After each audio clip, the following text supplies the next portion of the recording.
Thanks for joining us, America. We're so glad you are here. Jeff is with us in Phoenix, Arizona. Hi, Jeff. How are you? Great, sir. Pleasure speaking with you. You too. What's up? Just a quick note, my wife and I had a great time at the Smart Conference here in Phoenix a few weeks ago, so thanks for putting that together. It was a great time. Thank you very much. It was a great day. How can I help? Well, I think I know what direction you would go on this, but wanted confirmation or some motivation. And my wife and I, we're on our last bill in Baby Step 2, which is a vehicle. Cool. And we got this vehicle back in March, and it's on the high end, but we paid $50,000 for it. And over the last 7 months, we've paid $15,000 extra towards it, which leaves us about $35,000 left. But I got a little buyer's remorse right now, a little bit into it because we're on our last step. Excuse me. And so I'm just trying to figure out whether I should just bite the bullet and ride this thing out, or if we should jettison it and move on to our next phase in Baby Step 3. What's your household income?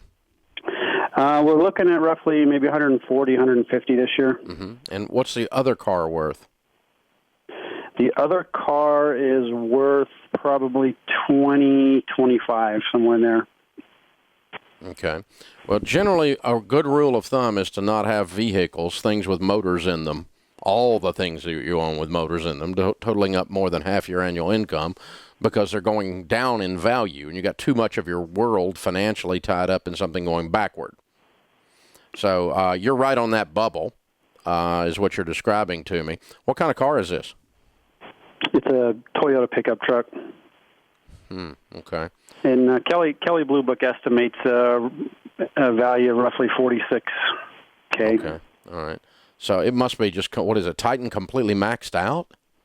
50 grand for a Toyota? Sir. It's leather, moonroof, you name it. It's a nice one. Yeah, a $50,000 truck. Huh.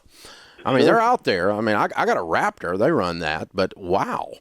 Okay, I just didn't know Toyota had a product running that high. That's interesting. Okay. Over here in Phoenix, we got the Bronco Billy package, so that's what they raised the value on it. Okay, you did. You got everything, every bell and whistle available. Well, if you love it and you'll go ahead and pay a price to get rid of it, it's not completely out of line. It's close. It's close. It's not enough that I got to yell at you and go, you have to sell it. But if you really, really like the truck and it's something you really worked hard, you wanted to get it and so forth, I mean, that's fine. But again, just as a rule of thumb going forward, if you're making 100.5, you don't want any more than 75 tied up in rolling stock. Yes, sir. Because it's just all going the wrong way. That thing's gonna be worth 25 when you blink your eyes twice. Well, that's kind of what's hitting me in the face too. And then the other thing is if we get rid of it and I take the cash, the extra 15 that we put into it, now I've obviously lost part of that. And then what am I gonna? I'm gonna have something that's paid off. It'll be the complete opposite of what I got. Yeah. But I know you just got to be. Is it worth cutting your lifestyle really deep to get rid of this $35,000 really, really fast? If it's worth that to you, that's fine. You're right on the bubble. Any more expensive or any less income, and it wouldn't make any sense at all.